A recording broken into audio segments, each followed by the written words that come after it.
Hey everybody, how you doing? Doug Barry here. I appreciate you joining me on this video. We are going to address this live training on 30 days without power. And what does that mean and why are we doing this? Okay, before we get started, I want to tell you that I just did a podcast last night with my friend Father Richard Heilman, and we interviewed a gentleman named Tommy Waller, and this is an expert in this field. He is a former Marine Lieutenant Colonel and also spent 10 years working on the EMP task force. So he is very familiar, very up to date, definitely a professional when it comes to what's going on with regards to power and these types of things.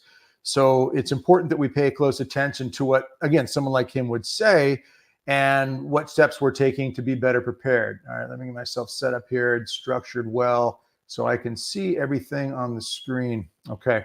All right, so this live training, we want to really encourage you to follow these steps, that we're going to be talking about here. Really take them seriously, pray about them, of course, and then consider how they apply to your life. I want to start by saying this, though. This is not in any way to encourage people to be afraid of anything, not an unhealthy fear. When I say unhealthy fear, we have to realize that there is a motivational fear. When I say fear, let's not take this very broad term that we're never supposed to be afraid. There is a healthy fear. It's a fight or flight fear. It's a motivational fear that moves us. And so being afraid that you're not going to pay your mortgage, for example, and the banks might foreclose on your house. What does that do to you? It causes you to act, right, in some way, shape, or form. It'll cause some people to go out and get extra jobs, refinance. They take steps because they need to, because there is a healthy motivational fear. There's a moment in there that says, hey, you know what? If I don't take the right steps, I could lose my house, and I don't want to lose my house. It's a responsibility that I have. So that's kind of what we're talking about here. All right. So we want to be ready for that. Okay. So this free life training, we're going to address again, as you see on the screen there, what happens if we have no power. Really, the idea, we pick 30 days. Why? Well, that illustrates the idea that it could be a serious kind of grid down situation. So that's what we're going to be talking about. Okay. So let's get started with this. First of all, we want to start with a prayer. We want to make sure we're all, putting ourselves in the right position, the right perspective with regards to God. So let's say a little prayer. I'm just going to turn this over to the Blessed Mother and ask her help. Help us just be open to whatever God might be inspiring us through this life training. In the name of the Father and the Son and the Holy Spirit. Amen. Hail Mary, full of grace, the Lord is with thee. Blessed art thou amongst women, and blessed is the fruit of thy womb, Jesus. Holy Mary, Mother of God, pray for us sinners, now and at the hour of our death. Amen. Saint Joseph, conqueror of hell, pray for us. In the name of the Father, and the Son, and the Holy Spirit. Amen. All right, a little bit about myself for those of you who might not be familiar with my background and my work. And I know many people aren't. So my name is Doug Barry, and I've been doing this type of work for about 35 years, actually 41, 42 years if you go back to when I started helping out my mom on Wednesday nights with CCD or religious ed classes. And since then, for about 34 years now, I started a ministry, Radix. Is the name of the ministry, Radix. That's a Latin word that means root. We wanted to get to the root of things, the root of our faith, the root of our relationship with God, the root of our relationship with one another, and so forth. And so as I was traveling and speaking, I was really seeing the trajectory, the way things are moving in society. You can watch the direction things are going and realize, hey, you know what? This doesn't look good here. What are we going to do about this? Well, I realized, my family's counting on me. Your family's counting on you. And we need to react and respond in the right way to be better prepared. So what we've done in the work that we do here at BRC, Be Ready Coalition, and what I did in Radix for years and still do, travel, speak, talk about being better prepared, body, mind, and soul. And what does that mean? How important is that, I should say? So what does that mean? But how important is it? Let's start with that. It really is essential to everything that we do, being better prepared. You would never tell your kids to go out and get a job in the real world, so to speak, without some idea of what to do to even apply for the job. Do you tell your child when they're 16 years old to go in and apply at Chick-fil-A or some other restaurant or store, and do you not give them any idea of what they should do when they go in? Dress up, put on something nice, comb your hair, whatever, and here's a good way to speak, son or daughter. You prepare them in whatever they do. And that's just what we should be doing.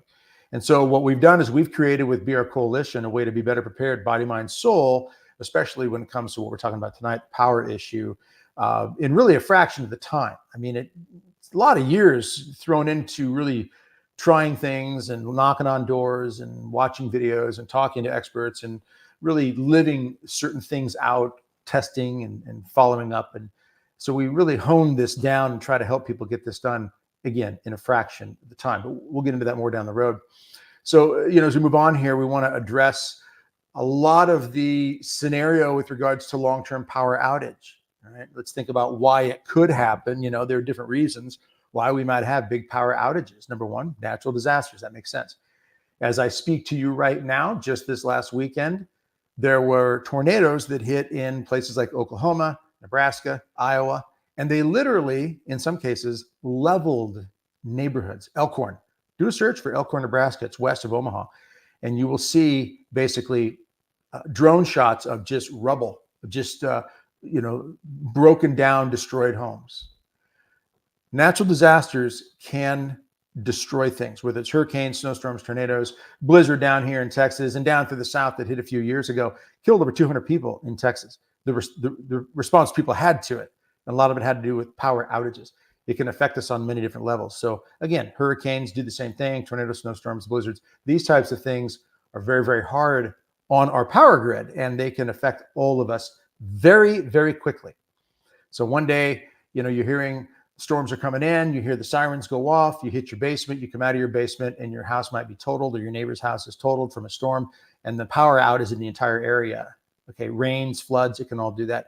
Power grid malfunction has also caused problems. Right, we've seen this in many different places as well, where man-made problems or the grid is old and it can just malfunction at times. This has happened in several places as well. You don't hear much about it. It doesn't make the big news unless people really get hurt by it. That old saying, if it bleeds, it leads. Same idea here. The power goes out for a while, but there's no real devastation from it. You don't hear much about it. But if you dig deep enough, you'll find, and you'll see different reports of the statistics regarding power grid malfunctions. The power grid it's not a spring chicken. In other words, it needs to be upgraded. We've had all kinds of issues regarding that. One quick example before we talk about the cyber attack is in New York City, 1977, in July 1977, lightning strikes, a couple of lightning strikes hit some transformers. And within an hour of this, all of New York City was in the dark. The grid went down in New York City for 24 hours or so. And in that amount of time, there were hundreds of fires that were set and looting and all types of problems. It was a natural disaster, lightning strike that took the grid down for one day. And in that amount of time, there was a lot of devastation that took place because power plays a very integral part to our society. Cyber attack is another one to consider. And we've seen many examples of cyber attacks that have been going on all over the United States, different areas, whether it's power grid issues or in fact, they have found some of the largest transformers that are in the United States. Unfortunately, some are made in China, and they found in at least one of these major, like 3,000 enormous multi-ton transformers, and at least one had a backdoor cyber entrance that China put in it. That's just one that they found, and they haven't tested all of them.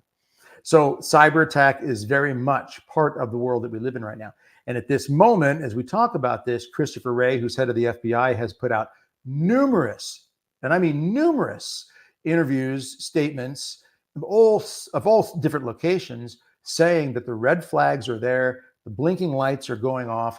There is definite concern with regards to cyber attack against the United States. If you actually do a search for, I'm going to pull this up right here. This is a document. This is mentioned in the podcast, U.S. Grace Force podcast that comes out tomorrow. And it was with our guest, Tommy Waller. There's a document called Unrestricted Warfare. It was written by two Chinese military high-ranking officials. And I'm going to try to pronounce their names. Unrestricted Warfare, China's Master Plan to Destroy America. And written in it, and our guest, Tommy Waller, gives the page numbers. You'll find where he states that they say in this Unrestricted Warfare document that going into the power grid and cyber attacks into the critical infrastructure of America is part of their plan to grind America to a halt, to bring us to a stopping point. So cyber attack, definitely part of the scenario here when it comes to being concerned about long-term power outage. So these are just a few. Okay, and we've got to be thinking about these. We've also got what's called a coronal mass ejection. These are major coronal mass events that come off of the sun, solar flare type events. And if they hit just the right way, it can disrupt much of our electronics, our communications and such down here. You've also got this angle is civil unrest. Civil unrest can cause a lot of problems because you've got people who will vandalize power stations. This has been documented. We've seen many cases of this. Again, it doesn't make big news, but there are reports of civil unrest and even people who will vandalize just for the sake of vandalizing even the infrastructure of our country. You can't mistake this when you saw just a few years ago what happened with the George Floyd riots up in Minnesota, and the 3rd Precinct Police Department was lit on fire. So yes, civil unrest can even fall into an area, a category, you should say, of what can cause a long-term power outage if there's serious damage to substations, power substations, and so forth. That can create massive, massive problems for neighborhoods, for cities, for towns. So these are some of the things we need to be thinking about when it comes to long-term power outage. And we have to be thinking about how we're going to secure our home and take care of those around us. All right. So when I think about what I would do, these are some of the steps that you're going to see here that I have taken and will definitely be focusing on. I really encourage you, pay close attention to this. This is the training part here we want to really get into and break down so that it helps you understand things that you can do now. Let's address this fear issue again. There are a lot of people out there who fall into the fear, and then there are people that fall into the I'm going to trust God, and there's a lot of people in between.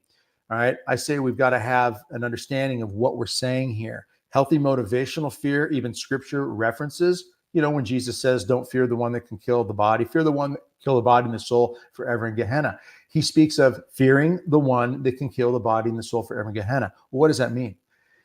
In a sense, I guess what we could say that could mean is simply be aware that there's someone who can destroy you, fear it enough that you do something about it. All right. Remember, the lion roams around like a roaring lion looking for someone to devour. So be strong in your faith. In other words, you got a roaring lion out there. So you need to be strong in your faith. There needs to be action because you have the reality of the threat, which is this roaring lion. And also one more thing to think about. We talk about courage and bravery. We talk about fortitude, which is a word that really means courage, bravery, fortitude, right? Stick to it. Just get it done. What is the definition really of courage or bravery? And why is it not only a gift of the Holy Spirit, but it's one of the 4 cardinal virtues? Fortitude or courage.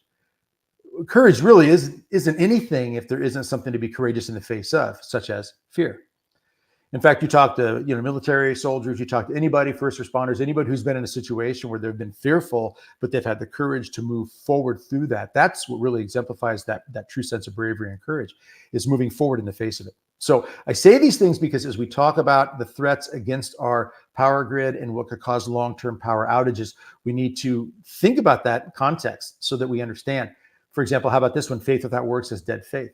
So you can say I have faith in God, but if we don't take the action, the steps, works, and not just works meaning that we're going to go evangelize, but mean works such as I'm going to be responsible and fulfill the duty that I have to take care of those around me, those that God entrusted me.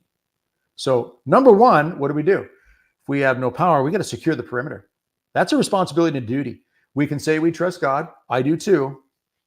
But I trust that God put it on me to take certain steps, such as, pay my mortgage, pay my electric bill, make sure I go to the doctor if I'm sick, take my kids to the doctor if they fall and hurt themselves or break a leg, you take them to the doctor, right? And there should be a healthy fear that if I don't do those things, there will be serious consequences to that. Well, secure the perimeter is a big deal.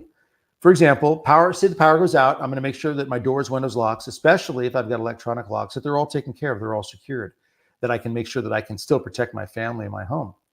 All right. I'm also going to make sure that if I got an open door, garage door that's stuck, because if it's open and power goes out and you can't close it, you need to know that there are ways to manually close it. There's a way to release it. Most all garage doors have this that I know of. I've done this many times. There's a release pull on it, and then you can manually operate the door and then be able to hopefully lock it manually. Most garage doors should have. If they don't, you might want to install it. One of those bolt locks that goes into the track. That's just a good way to secure your door. Even if it's electric. People also, by the way, can hack garage door openers. That's been done many times. They make some garage door openers with a rotating code that every time it opens, closes or so, between your garage door opener and the garage door unit itself, there will be a change of code on that. That is a way to secure it. So if the power goes out, you got to make sure that that door is secure, as well as the rest of the doors and windows in your house. So keep that in mind. Your refrigerator and freezer holding your food, there's expense in there, of course, but that's also survival. That food, you got to take care of that food. So you want to make sure that they're closed correctly, they seal correctly, and that you don't open them again until you've got some backup power to continue to keep them cool. All right. And if you're going to be in a long-term situation with power outage and having a hard time getting to the grocery store, getting food and so forth, I definitely recommend that you go through the perishable food first before you get to the non-perishable, because depending on what kind of backup power supply you have, you might not be able to keep that perishable food cold, frozen for an extended period of time. So keep that in mind depending on what you have for backup power. So you want to make sure that you've got the doors to your refrigerator, freezers closed and sealed until you get backup power attached to it with either generator or backup power station. Again, with regards to securing the perimeter, you want to make sure that you got a means to defend yourself. Because if you've got long-term power outage, even not so long-term, think New York City, 1977, Google it, look it up, right? Go to YouTube, check some of the videos out on it. You'll see the unbelievable chaos. Fires that were set, in some cases, to draw police to that location so other areas could be looted, right? Business owners who said, in one video, the man says, I've been here for 25 years. In one night, my entire business was completely ransacked. One shoe store man said, I lost over $400,000 of shoes in one day from people coming in and looting his store. So defending and protecting yourself is something to consider, because there will be looters, there will be violence. In fact, there were many violent acts that took place in New York City. That was one day, remember, of power outage. So having a means to defend yourself is important. Your firearms, your pepper spray, have those things accessible, right? And if you're not into firearms, I completely understand. You got to respect whatever your choices are on that, of course. Make sure you have some means to protect, because there will be people always, that will take advantage of situations like a power outage to their selfish desires. And oftentimes that's when evil really rears its ugly head. People will do desperate things very quickly when situations become desperate. So again, always be ready. Always have a means to protect yourself and your loved ones. All right, these safety measures should already be in place, by the way. You don't want to be thinking, okay, there's a problem right now. Now I got to figure it out. Okay, this is something we should be doing in advance. As that quote goes, the wrong time to start digging a well is when you're thirsty, right? The wrong time to start digging a well is when you're thirsty. So the wrong time to start thinking about how you're going to secure your home, your perimeter, is when the crisis hits. So right now, sun's out, I got power, I've got running water, everything's secure here. I could sit back and think that everything's going to be just fine. Or I can be smart and I can think to myself, okay, you know what? There are examples of these problems happening. I want to be ready. So today I'm going to take one step, tomorrow another step, and I'm going to put certain things in place so that if the power goes out right now, I don't have to panic. I don't have to get anxious. I don't have to worry about what I would do. And if I see people roaming in the streets, looking a little violent, breaking into homes and looting, and there is enough evidence out there, I don't even have to say, there's evidence out there of that happening, natural disasters all the time. They have to worry about looters, and oftentimes it can get violent. So do it now. Secure your perimeter now. So as soon as the power goes out, you would already be ready. Okay. Communication, that's a big one. People always ask about communication. Before we get into the details of communication, let me simply say this. We're very blessed right now in our world. We have easily been, I should say, seduced into laziness. Honestly, really, when it comes to communication, because I have a phone here. I can pick up my phone. I can take a picture and I can text that picture to someone instantly on the other side of the world or on the other side of the country. I can FaceTime with friends or family. I can do Zoom calls like I'm doing right now.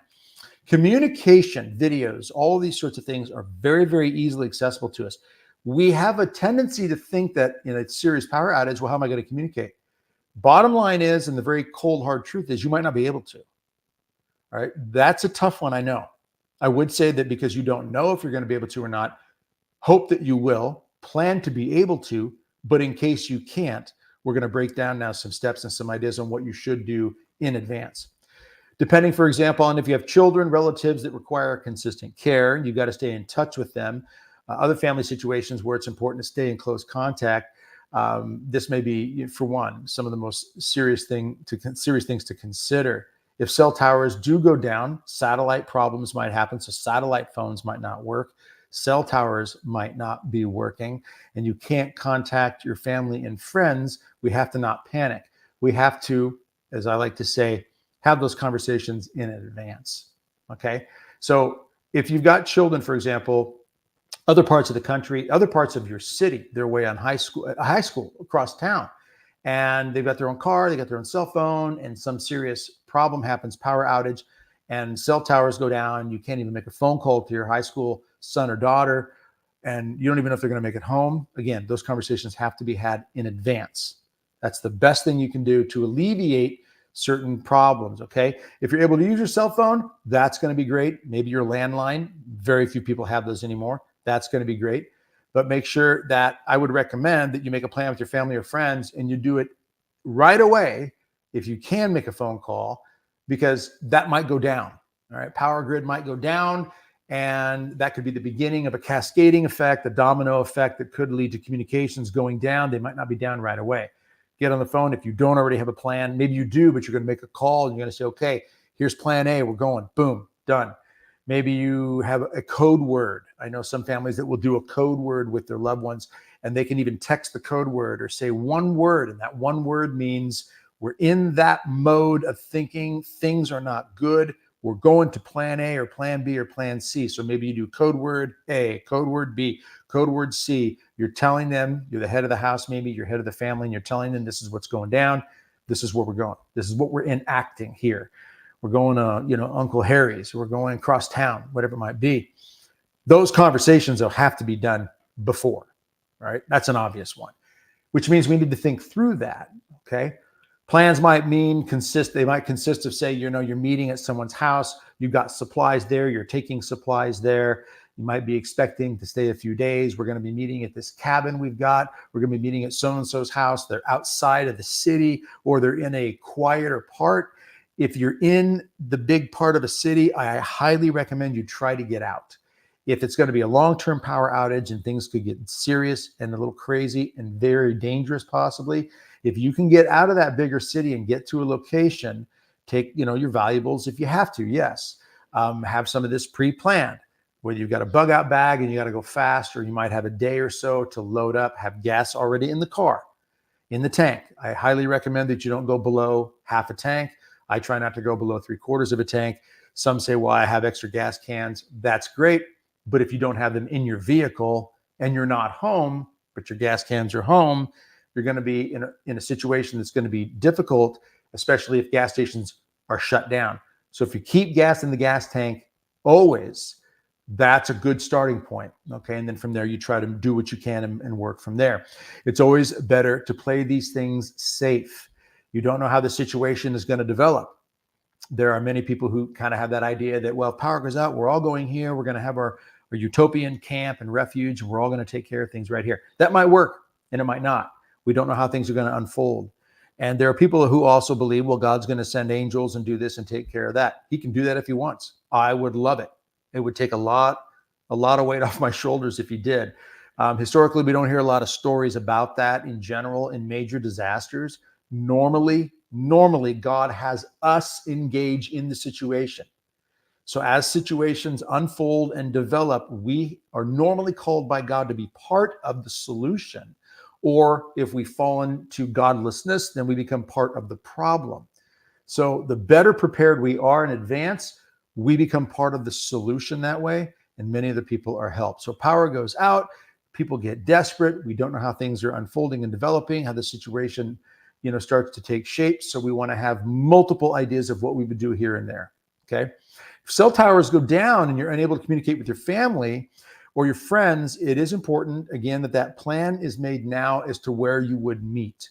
If they're going to come to your house, have a location in your house. I recommend this, where you could leave a note, not on the refrigerator, because somebody could come into your house before your kid gets there. You've already gone out to that safer area outside of town. You don't know if your son or daughter is going to go straight there. They might be coming to the house first. They might be on the way there. So what do? Some would say, well, I would wait until I found them here. They might not be going there. So maybe you leave a note. Again, everybody's got to make their own call on this, but I would say find a location in your home. Maybe it's in the book of Genesis of the Bible, and you put a note there. If mom and dad are gone, when you get here, Jimmy, go to Genesis, open it up. It's going to be a note's going to be stuck in there. We're going to tell you exactly where we went. That way it's out of view. So if somebody breaks into the house, they might not be so likely to go through the Bible. Follow me? Could be anywhere. You decide where you're going to put it.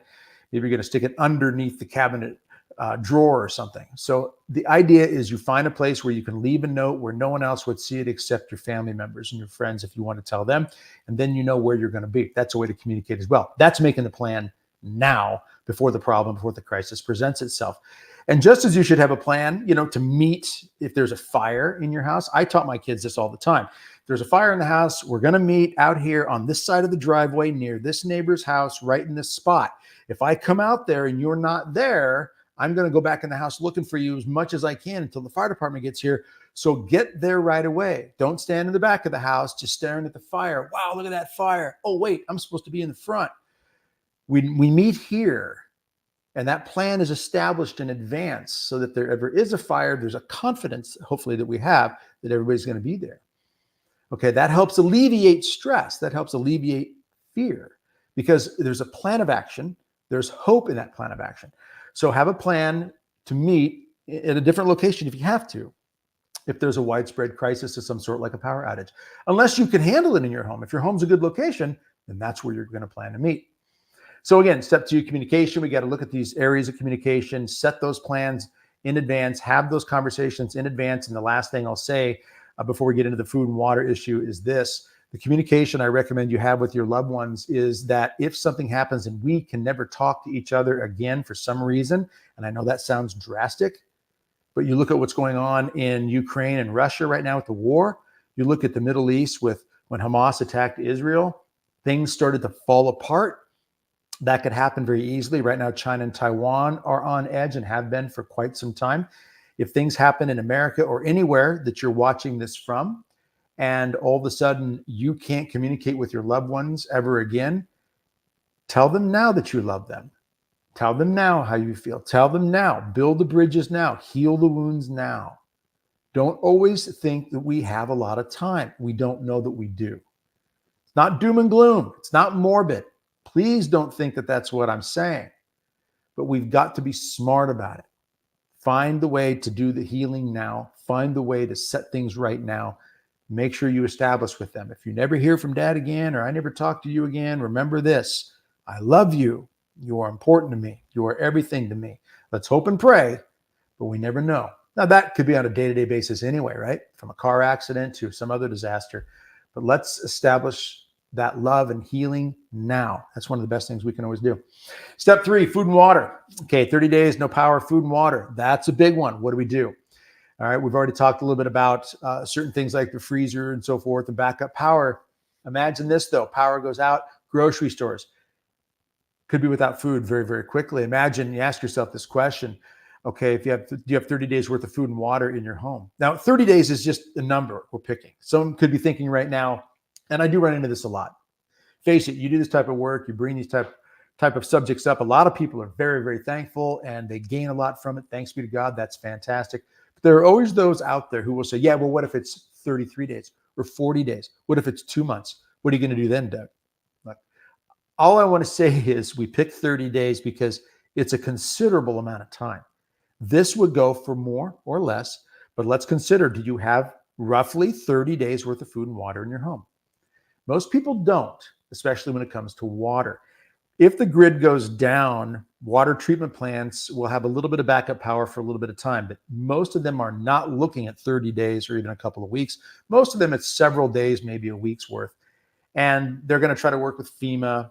They're going to try to work with National Guard, Red Cross, people like this. But all of that is going to be seriously hampered if it is a very large, widespread crisis. So start by asking yourself, do you have 30 days of food and water in your home? And if not, well, then we need to address it. We need to think about it. Okay. So, and as we move through this, process this looking at your home, your life, your kitchen cabinets, your pantry, and what you have stored, what you have just sitting around. Most grocery stores only have actually 2 to 3 days worth of food on their shelves when the trucks are running. That's under normal use, by the way. Okay, that's normal use when people just come in shopping regularly. If the trucks stop showing up and they stop putting it on the shelves because they don't have it anymore, you're looking at potentially 2-3 days, give or take, depending on the grocery store in the area. Some of you might be in more rural area and it might not be like that. Bigger city areas, yeah, those stores can be cleared pretty fast. If there's an emergency, that can be cleared within 24 hours or less.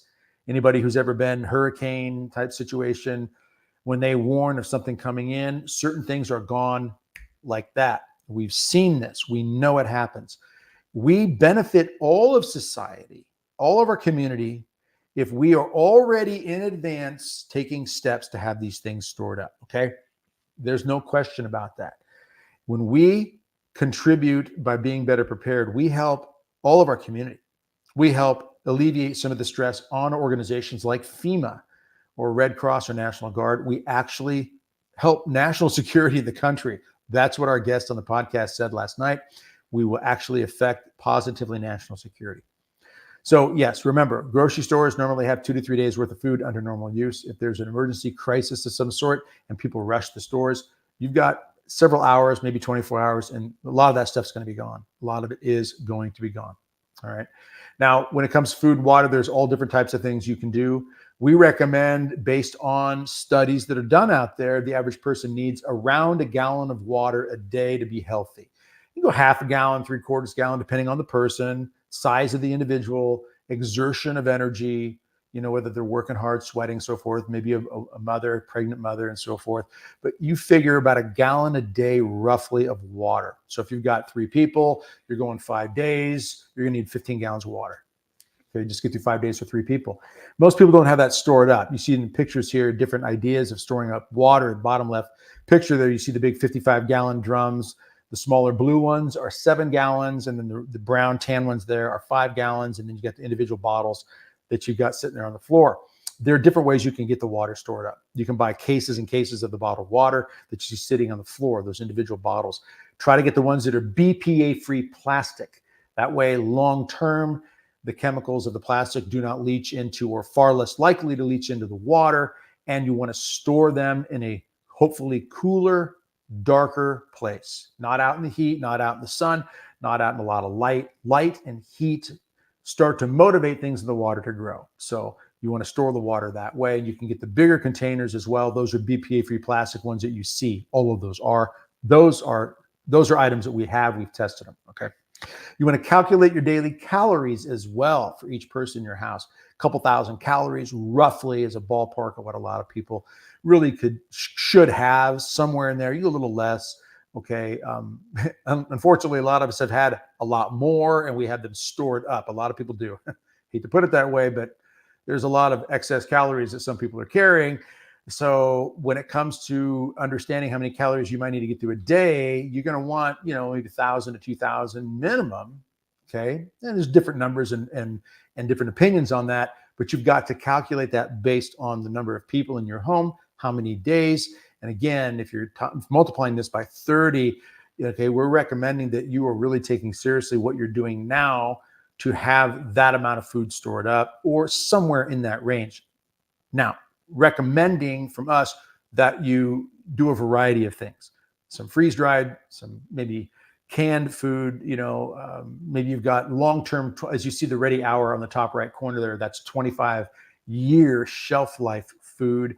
Normally they come in Mylar packets. You add water and you get full meals or individual. You can get numbers 10 size cans. You can get packets of individual, like blueberries or mashed potatoes and different items like that, but they're dehydrated, freeze-dried, canned foods. You can get the 5-gallon bucket of rice if you want.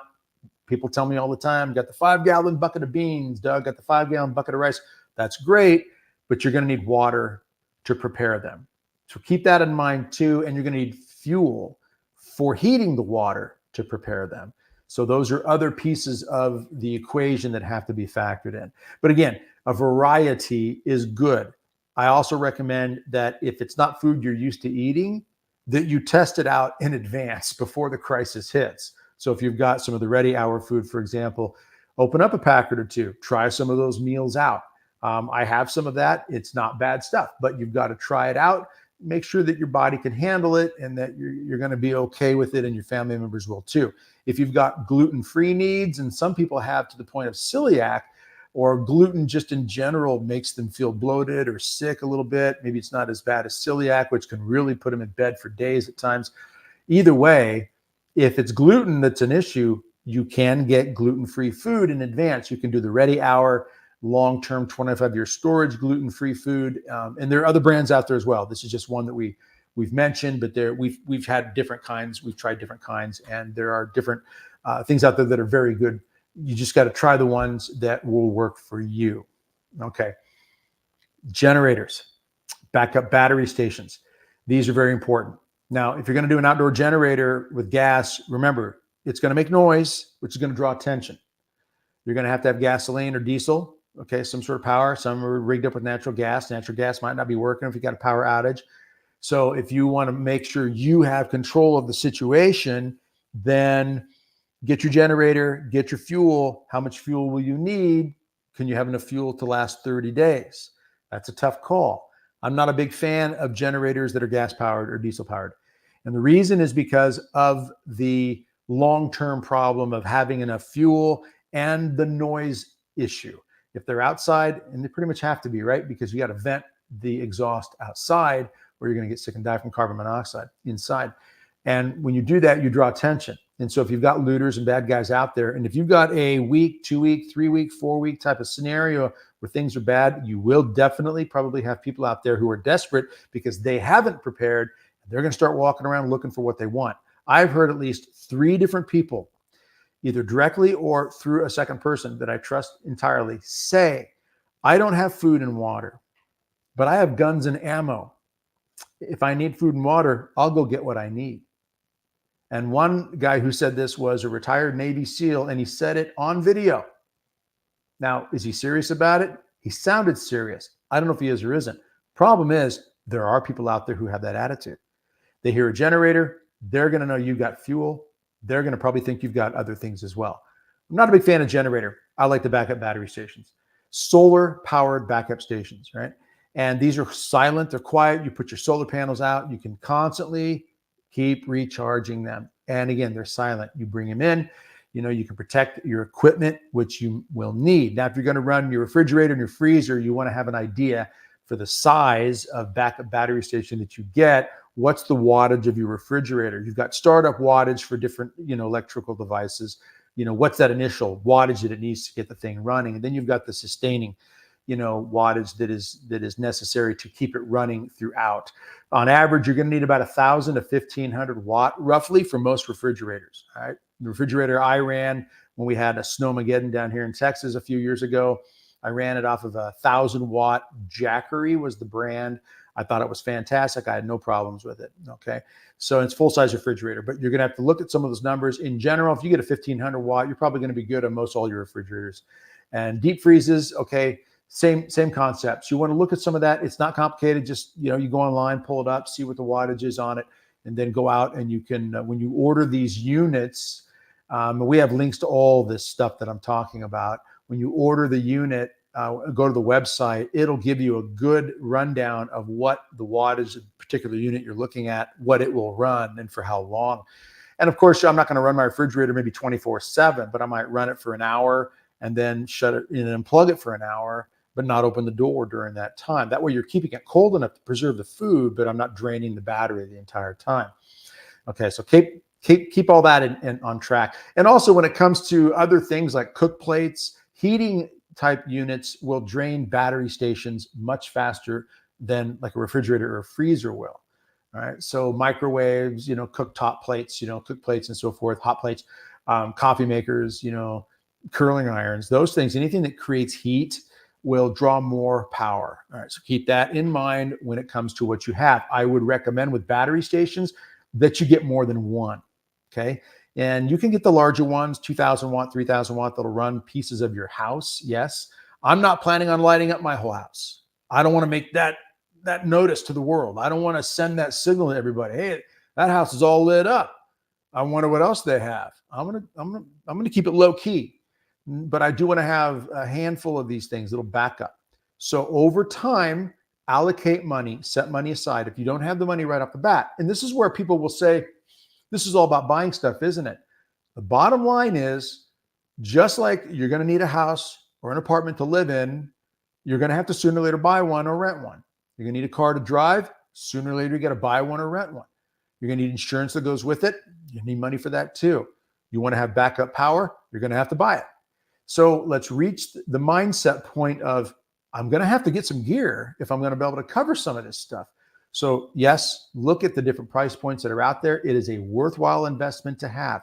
You may use it one time in your life, and it may be enough to save your life or spare you hundreds or more dollars of food if your refrigerator, freezer go out and you can't get the power back on for several days, and all of a sudden you lose all that food. So keep those things in mind. Medicine as well. I'll say this before we get into the shelter, step 4 here. If you have medication that has to be refrigerated, then you need to be looking at backup power immediately.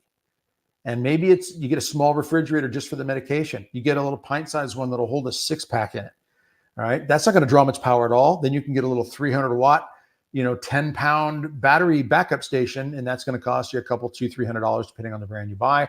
That'll be enough to at least preserve your medication. CPAP machines, ventilators. Some people they have to have oxygen. They've got to be breathing regularly off of these ventilation machines, and you need backup power for these things. This is an area I just encourage you to get on now and not wait again until the crisis hits. Remember, wrong time to start digging a well is when you're thirsty. Okay, wrong time to start figuring out backup power that might be essential for your life is when the grid goes down. Okay, number 4, shelter and medical. What do we do when it comes to shelter and medical? These are categories, by the way, that we cover in our course, our BREP course, the Be Ready Emergency Preparedness course, BREP, BREP for short. Okay, well, people who sign up for BREP call themselves BREPers instead of preppers. Kind of cool, huh? Pardon me. So that being said, shelter and medical. What do we do when it comes to that? This, again, is a serious issue. Depending, again, on the climate we live in when it comes to just having shelter, staying warm in colder climates, if the power goes out, or if it's really hot, they said in New York City in July 1977 when the power went out, they said it was in the 90s. Now, is that unbearable? No, it isn't unbearable. There are people who can survive it. Before we had air conditioning, pardon me.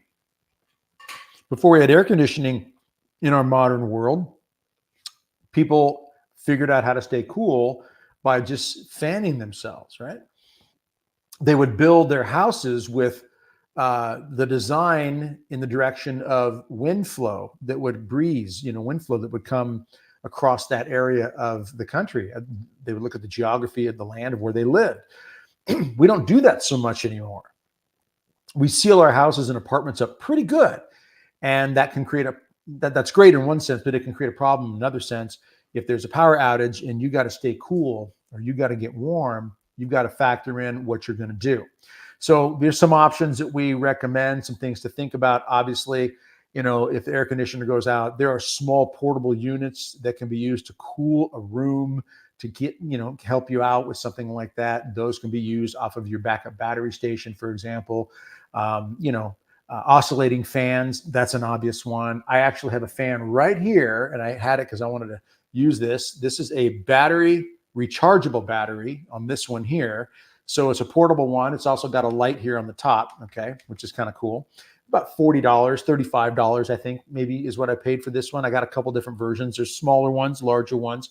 You can use this in your vehicle or in your tent when you're camping. There's a lot of this equipment out there. It's rechargeable, so I can recharge it off of my backup battery station. Okay, I can even use things like these battery banks, these portable ones, okay, for power for something like that. But getting a little oscillating fan is important to have. It helps you sleep at night and get through the day.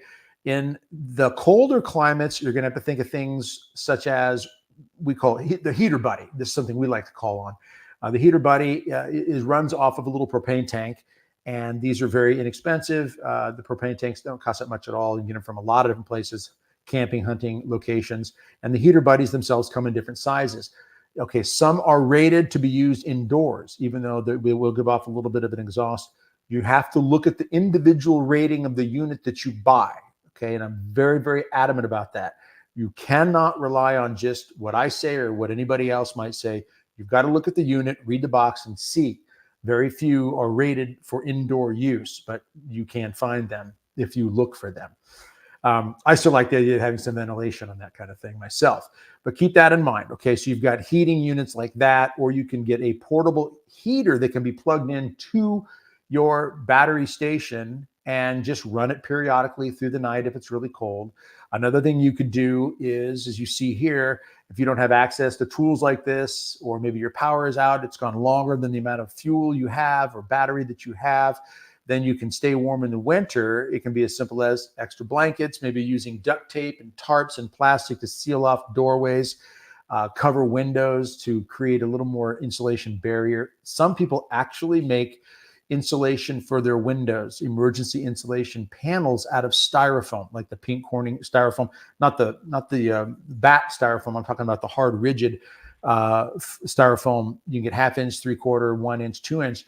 They will cut pieces that fit in windows in, say, one room. And this is their emergency room, their Alamo, if you want to call it that. Wintertime, they can put these in, especially at night, to create greater insulation, then take them out during the day, crack a window for air if they need to. Put a tent in the room. And then in that tent, in that room, you will find a lot of heat can be generated. So that's another option as well. Blankets, tarps, section off the house, as I mentioned, to conserve heat, insulation, in the windows and such. These are all ideas, but they have to be thought of and acted upon beforehand. There are people who camp, who have tents in the house or in the garage or in a shed somewhere, maybe in a basement or attic, and they might not be thinking, if there's a power outage, I could use my tent to stay warm in my living room. But yes, you can. There are many stories about that. Great story of a mother, and the power went out and she had her kids. They got them all together. They put them in a tent. You know, they're not infants. They're, 6, 7, 8, 10 years old, 3 or 4 of them, put them in a tent in the living room. And she went up to her bedroom, and middle of the night, she felt bad for them. She thought they've got to be cold down there. She came down, unzipped the tent, looked in. She said it was almost steaming inside there, because that tent will help contain the heat. Okay. So there's some ideas right there when it comes to just taking care of the heat in your home if you need to use just what you might have around the house. Okay, so simple as duct tape, blankets, tarps, a tent. That alone can save your life. All right. Shelter, medical. Also, we want to think about necessary medication for you or your family members. Is there something you're going to need to get in advance? Maybe you want to get a bigger supply. You've only got a couple of weeks. Add to it. There's some certain places out there where you can get longer, heavier loads or heavier amounts of medication, so you have them on hand in case, especially if it's life-saving medication. But if you have medication issues, you want to address that in advance. If the grid goes down, that can become devastating for people if they are not able to take their basic medications. So that's something to address, again, immediately, along with the idea of being able to have running water, water purifiers, water filters, and so forth. These are some of the basic things that are life-saving things, okay? And accidents do happen. Chainsaw accidents, chopping wood, serious cuts from cutting cord to tie something off. I recommend wearing gloves. I have gloves all over the place. I keep them in my vehicle. I keep them in my bug-out bag.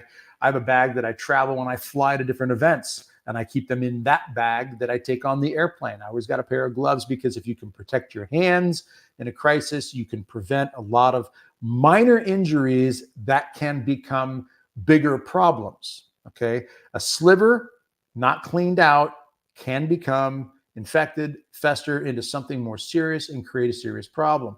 So protecting your hands and your body from different things when you're working in a grid down situation, so that you can minimize the medical needs, okay, like cuts and lacerations and so forth. Okay, but having medical equipment on hand and knowing how to use it is important. So emergency bandages, pressure bandages, Israeli bandages, things of that nature, using quick clot, which is a type of gauze, and some it's in powder form, but I like the gauze type. It's coated in quick clot. You can stuff it in a wound, and that can help stop serious blood flow, bleeding situations if there's a serious cut or laceration. Learning how to use a tourniquet.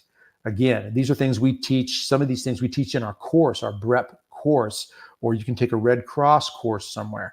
but these are things that you want to be thinking about in advance. Also think about this when it comes to the defensive measure.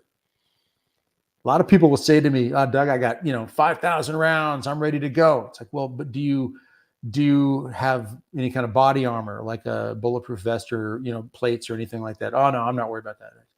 Okay, well, bullets go both ways. In addition, do you know how to plug a hole? Because bullets do go both ways. Bad guys can cause harm if someone gets cut, hurt, or shot. Learning how to stop bleeding, basically stop bleeding classes. You can take them. They're out there. Stop bleeding class. How do you stop it? How do you put a tourniquet on? How do you plug a hole? Can save a life. So look at those things, whether it's an accident from fixing something. You're trying to fix a hole in the roof because there was a serious storm, power is out, you're trying to plug the hole in the roof because rain coming in and you're trying to take care of your family, and then you get seriously cut or hurt from the roof. So learn some basic medical stuff. Basic stuff is a great way to get going. Okay. We want to understand the moral obligation we have when it comes to these things. Okay. This is a serious point. People again will say, well, when it comes to, this kind of stuff, I'm just going to trust God. Okay. But God wants us to understand our moral obligation. Look at these 2 points here on the screen. One, Catechism of the Catholic Church when it comes to self-defense.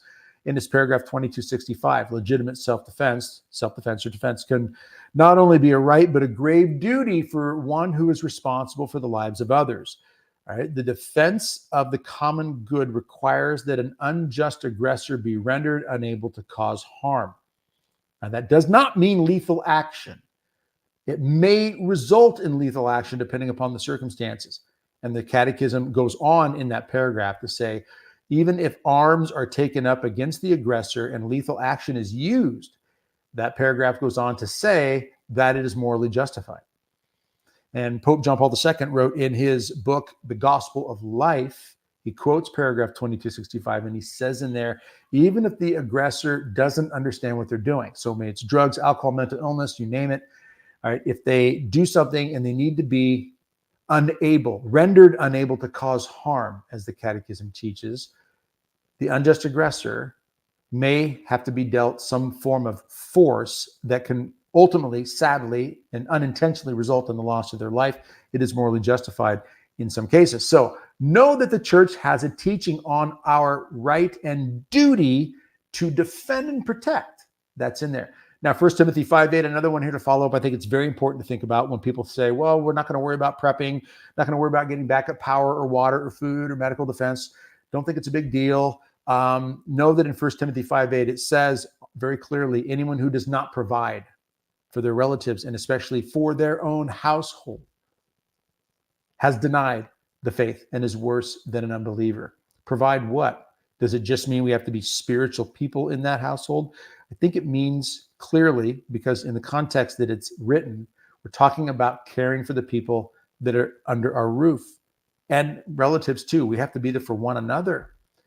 The corporal works of mercy, which are mentioned in Matthew chapter 25. When the Son of Man comes in the glory of all the angels and sits on his throne, assembles all the nations before him, he will separate the sheep from the goats. The goats are going to hell. I'm paraphrasing. Sheep are going to heaven. Why? Why are they going to hell? Why are they going to heaven? Well, the sheep, he says, when you saw me hungry, you gave me food, thirsty, you gave me drink, naked, you gave me clothing, shelter, and so forth. When, Lord, when you did it to the least of my brothers, when we do it to one another. Mother Teresa was all about this. St. Mother Teresa, whenever we reach out to one another and care for each other, and what did Mother Teresa care for? She cleaned people. She picked them up out of the gutters and cleaned them from maggots or their own excrement. She gave them dignity physically. She didn't just pray for them and say, trust God. She picked them up, cleaned them, fed them, clothed them, gave them a bed. Even if they were dying, she gave them dignity as they were dying. Her and her sisters they did it all over. Her sisters, I should say, still do that today all over the world. So the idea of seeing Matthew 25, that was the verse that she references all the time, what you do to the least of my brothers. Okay. So we have a moral obligation to physically care for one another when and where we can. Our souls depend on it. So yes, we have a moral obligation to be ready on a day-to-day basis, let alone if there's a serious crisis. So we go through this training because we're trying to encourage everybody to have some ideas of what steps they can take starting today. At the very least, get some duct tape and some plastic and be ready to seal your windows and doors. Better thing to do would be get some backup battery stations, some medical care, and some of these types of things. We have a course called, it's an online training called Indomitable, and that involves the BREP course. You see the picture towards the middle on the left, BREP, the Emergency Preparedness Course. This is the BREP course, the Be Ready Emergency Preparedness Course, which covers the 5 categories I just addressed: food, water, shelter, medical, defense, and how we handle these things. If there's a grid down situation, as we addressed tonight, with regards to 30 days, what would you do? Well, there's quite a bit of preparation for even 30 days. Having the food and the water and the backup power for your refrigerator, for medical, for your freezer, making sure you've got some medical equipment and training to handle sicknesses, medications, or a cut, serious wound, these types of things. Making sure you're carrying the shelter of your home, that it's secured, that you can defend and protect your home and those in your home, and protect your food and water. I've given talks in people's living rooms about this sort of thing, and they'll invite me over and say, look, here's our little prepping group. Let's talk a little bit and tell us what you think, Doug. Okay. And I ask them questions about what they're doing, and they tell me what they're doing. They've got gardens and chickens, and he's doing this and she's doing that, and it's all great stuff. And oftentimes the number one thing they miss is some form of defense, protection, and care. Our course, our Indomitable training, and we offer 7-day free trial, 7-day free trial right now. You go out, click the link in the description, the brcoalition.com/membership, just brcoalition.com. It's going to be in the description. Click the link, go on out, sign up for the 7-day trial. It is absolutely 100% free. Can't make it any more free than it already is. You pay nothing for 7 days. After that, it kicks in. If you don't want to pay, which is only $27 a month right now. Now, we've lowered the price on this. Partly, I'm going to be very honest with you, because the warning signs that we are seeing with attacks on our infrastructure. If you do a search for cyber attacks on YouTube, you will see videos pop up. 60 Minutes just did a report on this, where hackers even hacked the MGM Casino in Vegas and Caesar's Palace. They've hacked water stations, water plants. They hacked a plant in Florida, in a community down there, in the last 6 months or so, 6 or 8 months, where they went in and they turned pumps on that put more chemicals in the water. They said they were able to catch it before it went out to people's homes. But imagine you're drinking your water and all of a sudden there's more fluoride or chlorine in the water than you should have, and then you get sick. There are countless stories of this sort of thing going on, from communications to power grid, malware that they have found. And get this, our guest, Tommy Waller, on the podcast that comes out tomorrow on the U.S. Grace Force, addressed how of a number, 45 to 50, I believe he says, large, we're talking massively, 100-ton plus type transformers in America. One of them they found that they've researched, out of 50 that they looked at, 49 or so they looked at least one, these were all made by China, the ones they looked at, like 49 or 50 are made in China. One of them they found had a cyber backdoor from China that was installed so that China could get into the transformer. And remember what I told you about, I got it right here on the other monitor, the unrestricted warfare. China's master plan to destroy America. And Tommy points out, I think it's page 144 to 148, somewhere in there. Watch the podcast, you'll see where he says it. They say that their plan is to get into our critical infrastructure. We know that this is out there. 7 days, free trial for you to get better prepared. If you don't want it after 7 days, there's a lot you can learn in 7 days if you dig into it. And then if you stay on board at $27 a month, we do monthly lives, a weekly live, forgive me, you see written there on the screen, weekly live training, online private community. People are constantly, every day, there are questions and comments going back and forth from our members. Over 1,000 people who are on board with encouraging each other, helping share information, how to grow water gardens inside your home with lighting, how to raise chickens, how to store water. The stuff that we share in the course has all those details. You're going to have links coming out your ears that you can click on, and it's stuff that we, lanterns, water purifiers, even things like pepper spray, these types of things. Here's the Lifesaver water purifier filter made by Lifesaver. I have a few of these type of things redundancy. 2 is 1, 1 is none. I like 3 or 4. I'm not going to go cheap when it comes to pure drinking water for me or my family. I want to make sure that I'm ready. So I recommend you sign up for this for 7-day free trial. And then if you decide to stay on for $27 a month, you're going to have access to all this and more, which you see on the screen there. Basic Firearms 101. We're going to teach you how to look at basic firearms. Now, obviously, until you get it at shooting range and you actually start learning how to shoot the gun, okay, that's going to be your best thing. Go to experts, go to people who can train you well. But we go through the basics and show you how to drop a magazine, how to rack the slide, basic things so that you understand how a firearm operates so you can be safer when it comes to being around firearms. All right. And understand, what we want you to know, what the laws are in your area about carrying, what's constitutional carry, and some of these things. But we want to introduce you to it and get you the basics on that. Medical trauma, we have a nurse who will go through how to plug a hole, how to put on a tourniquet, all the basics that are absolutely necessary. All right. Vehicle loadout. What does that mean? What do you have in your vehicle right now? Do you have an emergency bag, also known as a bug out bag, or some people call it a go bag? The bag has in it items that you would need in case of a crisis. It's a simple emergency bag. It's not conspiracy, crazy, wacko stuff. It doesn't mean you're running to the hills to live. That's incredibly difficult to do. But the bag gets you home sometimes, or allows you to get through a day, 2 or 3, while you're out on the road if things get really nasty or bad.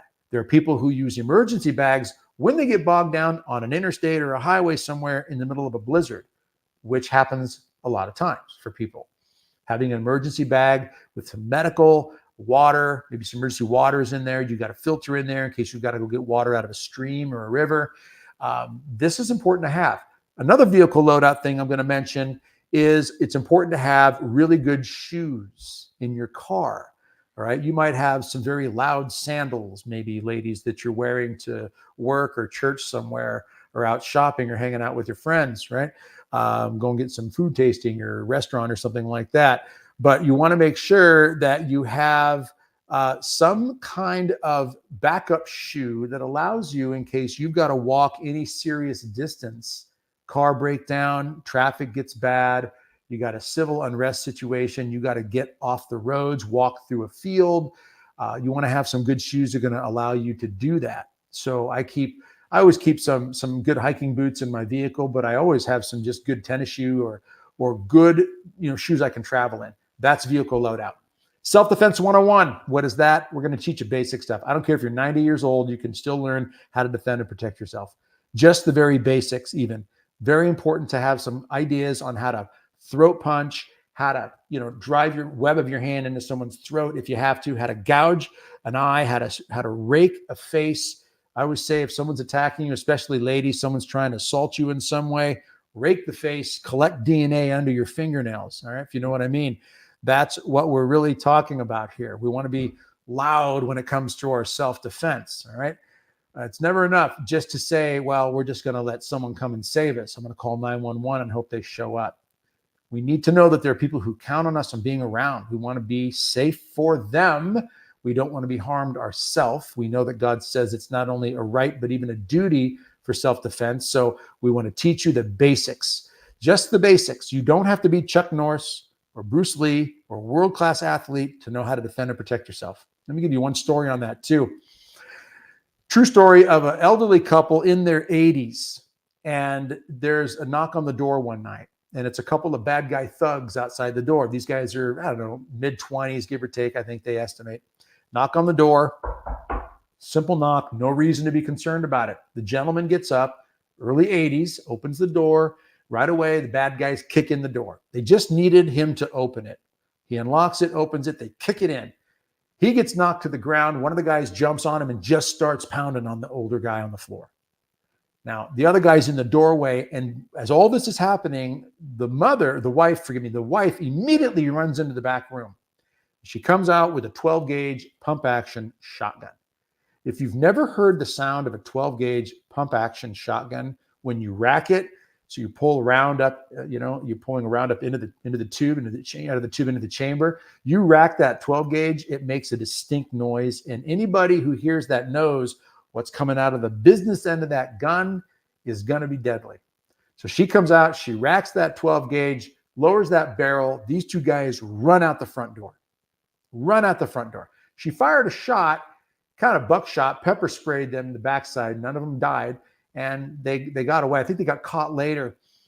Point is, did she have an obligation to do that to protect her husband? I think so. And she knew what to do. In her 80s, she had the confidence and the knowledge and enough training to know what to do to save the life of her husband and possibly her own as well.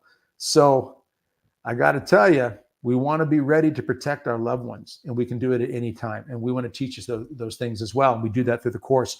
So why should you enroll? You join an online community of like-minded people with the same goal in mind.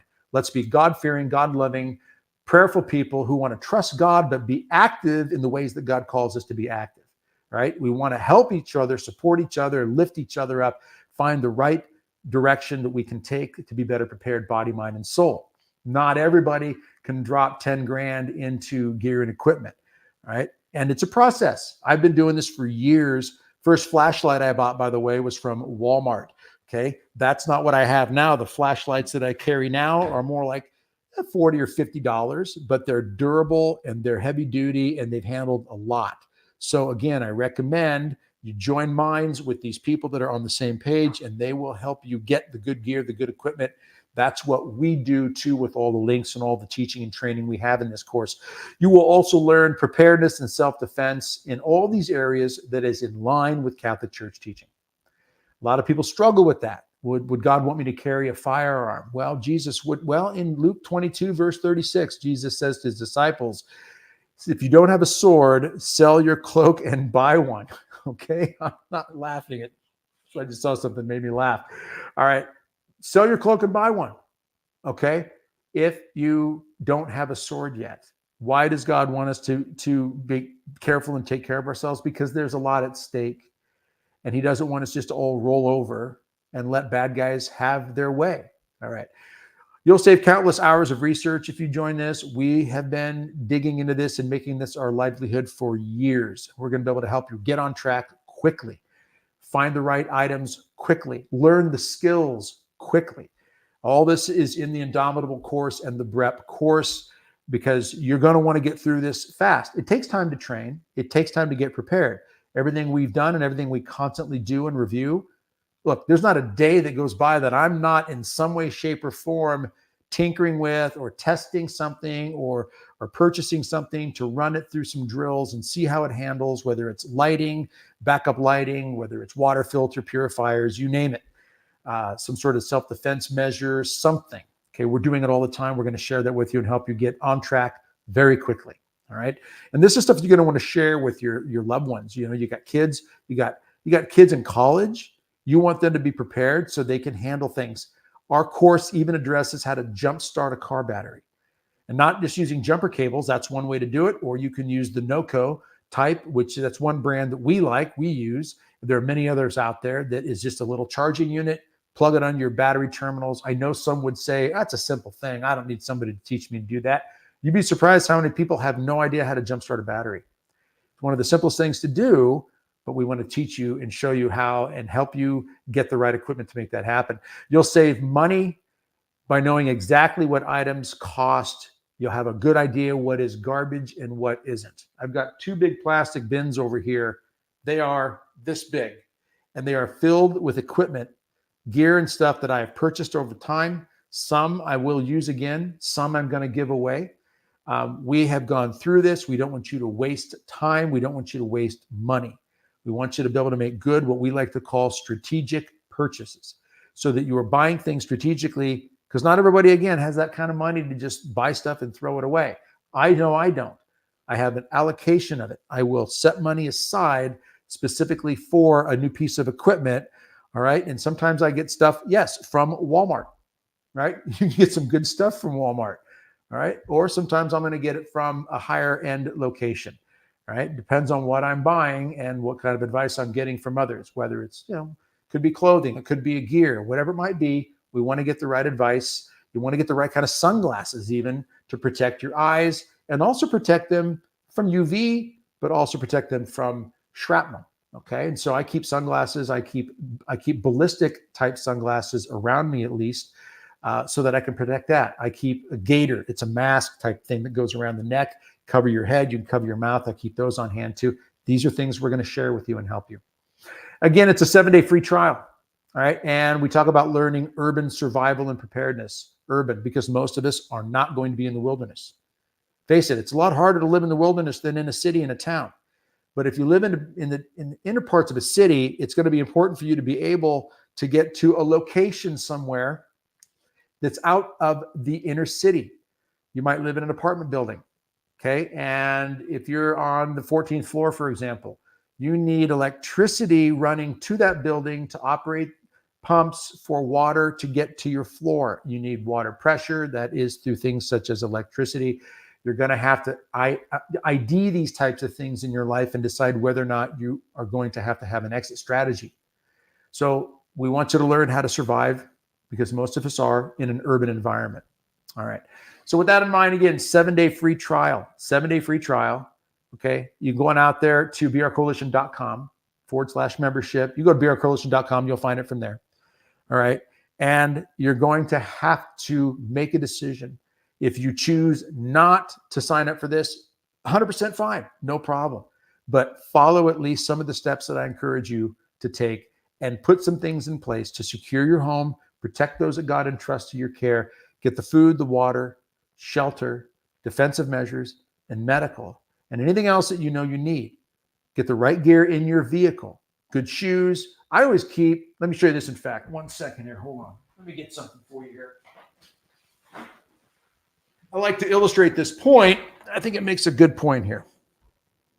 Okay. Here you got a backpack. This is a backpack that I travel with when I fly. Okay. I keep a lot of basic stuff here. I got a basic med kit in here. I've got a rain poncho, for example. I don't want to go anywhere without a rain poncho, because if I have to walk somewhere in bad weather that's wet, rain, sloppy snow, things like that, you want to keep dry. Keeping dry, especially when things are cold, is something that's important. It's very important to keep dry, especially when you're cold.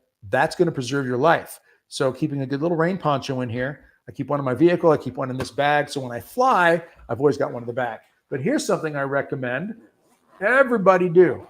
We're so used to having our GPS on our phones, right? Okay. If GPS goes down, satellites go down, something goes wrong, and you don't know where to go, do you have an atlas? I keep this atlas in my backpack all the time. I have a backup one in my vehicle. I actually have a second one of these in the bag that I travel with, my clothes bag. This is one of the things I can't recommend enough. Know how to read a map, know how to get from A to B, understand your north, south, east, west, teach it to your children. Okay, I know most of you watching right now are adults and probably parents. Teach your children how to read a map. Give them an atlas for their birthday. Give them an atlas just because it's Tuesday of the week. I don't care. Get them a map, teach them how to use it, and show them how to get to a safe place in case they get stranded somewhere. These are things that we don't take seriously as much anymore, because most of us think, well, I got my phone. I'm going to call AAA. AAA is going to come and save the day, right? So, if you can't call somebody that will come and help you, then you've got to have an idea how you're going to do it yourself. So again, map, if GPS is down, good footwear, basic items like a rain poncho, med kit, these types of things are all important items. If you join our 7-day free trial, you're going to have access to all this information for 7 days. You can go crazy digging into it, learning all kinds of things. Watch our videos, watch the old lives that I've done. I do a live every Thursday, almost every single Thursday. I will do a live, interact with people on a regular basis. So that people can chat, they can ask questions. We address a lot of different things, a lot of encouragement, a lot of sharing back and forth with these ideas. And then, of course, in addition to that, after 7 free days, you will only pay $27 a month. No contracts, no fees, no anything like that. You can do this for several months. You can do it for more. We've had some people who've signed up from the time we started this to almost 3 years ago, 3.5 years ago going on now. And we've had people who've been with us from the beginning. They're the founding members, we call them. They have been stellar pieces of this team, of this family. So I highly recommend you sign up for the 7 free days. And then I recommend you stay on at least for a little while. Stay on for 3 or 4 months at least. It's $100 worth roughly. And if you do that, it's going to give you 4 months or so of just digging into this, digesting it, processing it, getting to know the people that are on the team, that are in the family, and being able to really benefit from their advice and their information and their shared experiences. A lot of them have already been doing this. They've been involved in prepping. They've been involved in even spiritual things. We have a lot of interaction spiritually on this team as well. And I know we've had many people when we've done these webinar type events before. I can't see any comments right now. I know my son, who's running this on the back end, electronically in operations, he's probably seeing all the comments and he's probably responding to questions and such that are coming in. I've got some messages coming in over here. Sure. Yeah. Probably not good in the car. I would say no to that. But I would say in general, there's a time and a place. Yeah. But not in your car for an emergency purpose, but having the right items in your car, good footwear, rain poncho, med kit, bug out bag, all these basic things. You can just start doing that today, whether you sign up or not. What we do with the bug out bag, I'll say this though, it's important to have an idea of what you're looking at. So you, again, don't spin your wheels when it comes to the items that you buy. So I recommend very much that when you sign up for the 7 days, you're going to go out to the bug out bag list. We have a whole list of things on there. And I show you in video different items that can go in there. And then you're going to tailor that. So you will tweak these things as you go along. Okay. Just as with anything else, with exercise programs and workout routines, I work out regularly. I encourage people in that. We talk about health, fitness, exercise in the Indomitable course. So part of the 7-day free trial, yes, you can even get information on training and getting in better shape. And I'm adamant, one of your best steps to take to be better prepared when it comes to handling a crisis, first and foremost, is always spiritual. 24/7, 365, spiritual. But also take care of yourself physically with good food, good diet, healthy food, exercise, training, things that will help you be stronger, help you be able to endure things longer and better. And the healthier we are physically and mentally, a lot of times the healthier we are emotionally. And we're going to need to be emotionally strong in a crisis, especially if something like a 30-day grid down sort of event happens. So keep that in mind too. What steps can you take now? And if you sign up for the 7-day free trial and then get into our $27 a month Indomitable training and the BREP course that goes with it, you're going to have access to all these types of things: emotional, psychological, physical, spiritual strengthening, and preparedness. That's what we cover. But at the very least, on your own, if you're not going to sign up, take steps to get emotionally, psychologically stronger. The podcast that comes out tomorrow, I'll wrap up with this. Pardon me. The podcast that comes out tomorrow, U.S. Grace Force podcast with our guest, Tommy Waller, expert in EMP, former Marine. He's been around the world. He's done a lot of different things. He will make it very clear that it is a duty. So again, whether it's fear or whether it's trust in God to the point where we don't think we have to worry about doing anything, whatever it is, or anywhere in between. And I'd say most of us are somewhere in the middle there, right? There's a healthy motivational fear. Some people get caught up in anxiety. We're not talking about anxiety. We don't want that. In the middle range there, though, in the middle range, you have a healthy fear and the knowledge that we need to act. We have to understand that there's duty in the middle of that, responsibility and duty. We hope that the 7-day free trial will give you a taste of what we can offer to you to help you fulfill that duty, that responsibility, that moral obligation. But at the very least, even if you don't sign up, know that there is still that duty that we all have. Take care of ourselves and take care of others that God entrusts us. So I really encourage you, at least go out to our BR Coalition YouTube channel, which this is airing on right now. Look at the free footage, free video that we have there to help you with some of these things. If you sign up for the free 7-day trial, you will have access to so much material and information. It's going to be hard to get through it in 7 days. That's how much is out there. And I guarantee you're going to benefit from it. You'll benefit from the community. You'll benefit from, I believe, from the encouragement. And you'll benefit, hopefully, from just the understanding that what we see coming in our world right now is not just going to go away on its own. Either God's going to step in, which I think is going to happen. I do. I think a lot of us have that gut feeling that's really what's going to take place. But what our role is in this must be considered and thought about and prayed about and then acted upon based on where we feel God is calling us. And it's going to be different for different people.